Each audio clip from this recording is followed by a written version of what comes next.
Exactly cut off के बारे में बताने वाली हूँ। हम सारी डिस्कशन करेंगे इस वीडियो में। आपको कट ऑफ बताऊंगी, कौन सी कैटेगरी क्या चीज़ें ऊपर नीचे होने वाली हैं। अगर तुम्हारा हाईएस्ट कट ऑफ भी जाता है, अगर कोई नंबर पे सपोज जाता है, तो उससे फिर OBC, SC, ST, EWS category को उससे कितना रिलैक्स थोड़ा बहुत मिलने वाला है नंबरों पे। तो ये परफेक्टली बीएससी में से फॉरेंसिक साइंस के लिए, चाहे तुम इसका देखो, जो सीयूईटी में आया था, जो तुम्हारे एलिजिबिलिटी क्राइटेरिया थे for CUET exam is for domains like physics, chemistry, maths and biology. तो बहुत सारे बच्चों ने बायोलॉजी के एग्जाम में परफेक्ट लाने की कोशिश कर रहे होंगे, चाहे केमिस्ट्री, चाहे मैथ्स या फिजिक्स, कोई भी। ठीक है, तो तुम्हारी कट ऑफ क्या रहनी चाहिए? कट ऑफ तो परसेंटाइल तो देखो एक ही मेरिट लिस्ट बनने वाली है, चाहे कोई भी सब्जेक्ट हो। ठीक है, ऐसा नहीं है कि किसी बच्चे ने बायोलॉजी में इतने स्कोर कर ली, किसी ने मैथ में इतने स्कोर कर लिए, या किसी ने केमिस्ट्री में ज़्यादा स्कोर कर लिए तो हम प्रेफरेंस बायोलॉजी को देंगे, तो ऐसा नहीं है। ठीक है, तो सबसे बड़ा मिथ जो है अभी स्पष्ट कर लो, ऐसा बिल्कुल भी नहीं है कि आप बायोलॉजी में ही ज़्यादा स्कोर करेंगे तो ही आपको प्रेफरेंस मिलेंगी। ठीक है, सबसे पहला मिथ मैं तुम्हारा बस्ट कर रही हूँ।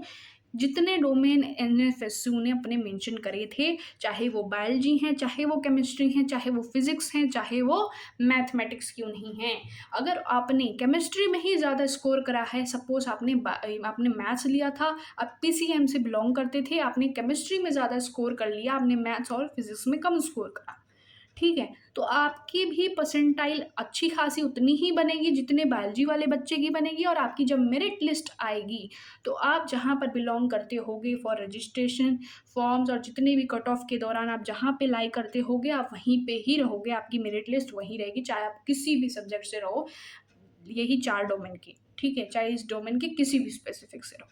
ठीक, second question ma'am, what if कि अगर मेरे भी इतने आ रहे हैं और सामने वाले इंसान के भी इतने ही आ रहे हैं, लाइक सपोज मेरे 230 आ गए और सामने वाले के भी 2 3 4 बच्चों के भी 230 ही आ रहे हैं, तो व्हाट इफ क्या होगा फिर?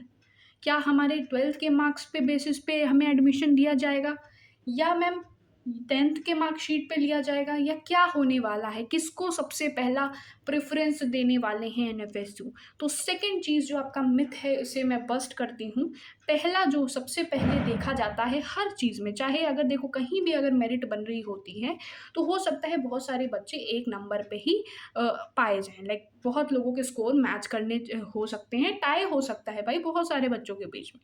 तो उस वक़्त क्या किया जाता है, उनकी 12th की परसेंटेज देखी जाती है, 12th की मार्कशीट पर उन्हें प्रेफ़रेंस दी जाती है।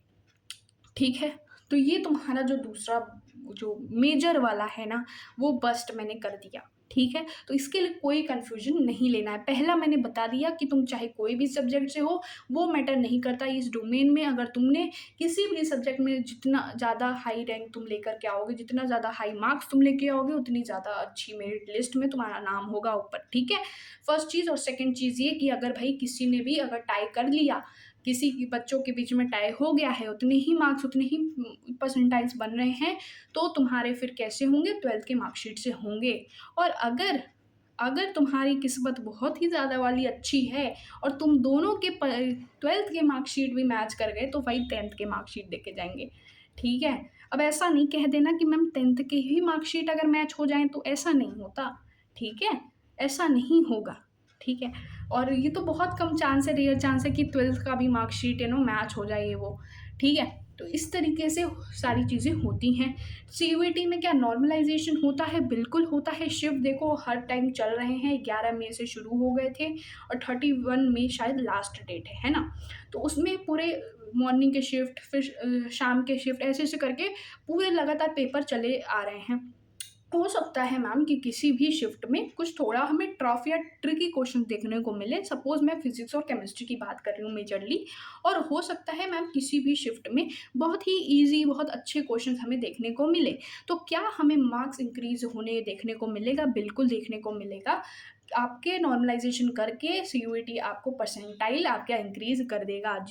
जिस पर्सन के भी, जिस इंडिविजुअल के कम मतलब कि अच्छे शिफ्ट में उतने परसेंटाइल आए होंगे, तो आपका नॉर्मलाइज़ेशन करके आपको भी उस परसेंटाइल पे कर दिया जाएगा। ठीक है? ये सारी चीज़ें। फिर अब लास्ट कि जब not last but second last, क्या अगर हमें फॉर्म भरना है, तो हमें क्या अभी फॉर्म भरना ज़रूरी है या फिर हमारे मार्क्स मिलने के बाद हम फॉर्म भरें?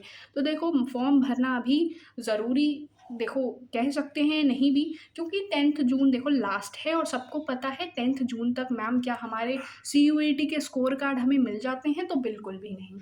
10th जून तक आपके जो स्कोर कार्ड हैं वो नहीं रिलीज़ होते हैं। तो क्या करना चाहिए? तो देखो NFSU ने अभी नोटिफिकेशन रिलीज़ करी थी, उसमें उसने लिखा था कि भाई अभी कोई मार्क्स डालना कंपलसरी नहीं है, आप फॉर्म सबमिट कर दीजिए, आप पेमेंट कर दीजिए, सारी चीज़ें कर दीजिए। जब आपके मार्क्स रिलीज़ हो जाएंगे तो हम वापस से करेक्शन विंडो, वापस से मार्क्स डालने के लिए एक ऐसी विंडो ओपन करेंगे जहाँ पे आप अपने स्कोर को वहाँ पे डाल सकोगे। ठीक है? तो ये वाला चीज़ है भाई, ऐसे हो रही हैं चीज़ें, तो तुम्हें ज़्यादा टेंशन लेने की ज़रूरत नहीं है, रिविज़न करना है, मॉक्स लगाने हैं और फिर उसके बाद अच्छा एग्ज़ाम दे के आना है। लास्ट चीज़ मैम, कट ऑफ क्या रहने वाला है? कट ऑफ बताइए, कट ऑफ क्या है जिस चीज़ के लिए हम यहाँ पे बैठे हैं इतनी देर? बताइए कट ऑफ क्या रहने वाला है? तो देखो कट ऑफ की बात करूँ तो अगर सेफ कह रहे हो तो सेफ मैम 230 प्लस होने वाला है। 230 प्लस जो है आपका सेफ स्कोर है। और ये तो देखो UR के लिए था, ठीक है? UR के लिए था जो तुम्हारा 230 प्लस जो मैं बोल रही हूँ ना, वो UR के लिए है अगर तुम्हें गांधीनगर चाहिए तो।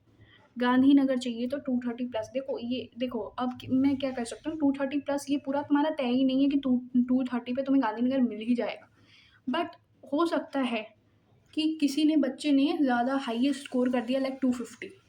ठीक, अब 250 ही टारगेट बन गया ना NFSU गांधीनगर का, तो 250 से 245 244 या फिर जितने भी 240 ऐसे ऐसे नंबर आ रहे होंगे उनको गांधीनगर दे दिया जाए। और अगर हाईएस्ट ही 230 गया है तो गांधीनगर का टारगेट 230 पे हो गया, उससे कम पे फिर ऐसे ऐसे मिलने लगेंगी चीज़ें, मार्क्स पे स्कोर पे मिलने लगेगा। तो तुम्हें अगर मैं सेव बताऊँ 230 है UR के लिए तो ये है, ठीक है? 230 के लिए 230 प्लस है जो है UR के लिए है। किसी भी कैंपस देखो इसमें तुम्हें कैंपस तो मिल जाएगा, ठीक है? बट गांधीनगर मिलेगा या नहीं, ये तुम्हारे जितने एप्लीकेंट्स हैं, जितनी रजिस्ट्रेशन है और कितने ज़्यादा हाईएस्ट स्कोर गए हैं उस पर डिपेंड करेगा, ठीक है? Ma'am what about EWS and OBC? OBC and EWS के लिए बहुत ही माइनर सी चीज़ें होती हैं। देखो 225 भी लाओगे या 220 या 239,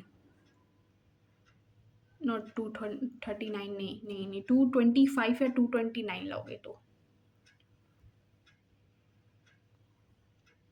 229 लाओगे या 225 लाओगे, ठीक है? तो ये ऐसे होगा।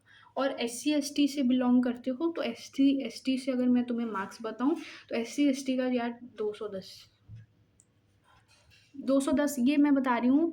SC और ST के लिए किस कैंपस के लिए मैम? ये कैंपस सारे कैंपस के लिए बता रही हूँ।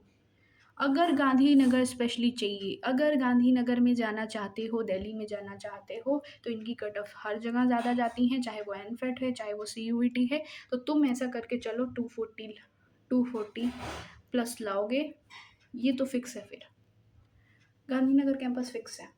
UR के लिए बता रही हूँ, UR के लिए बताया है मैंने 240 फॉर गांधीनगर, ठीक है? गांधीनगर के लिए है 240 UR के लिए, ठीक है?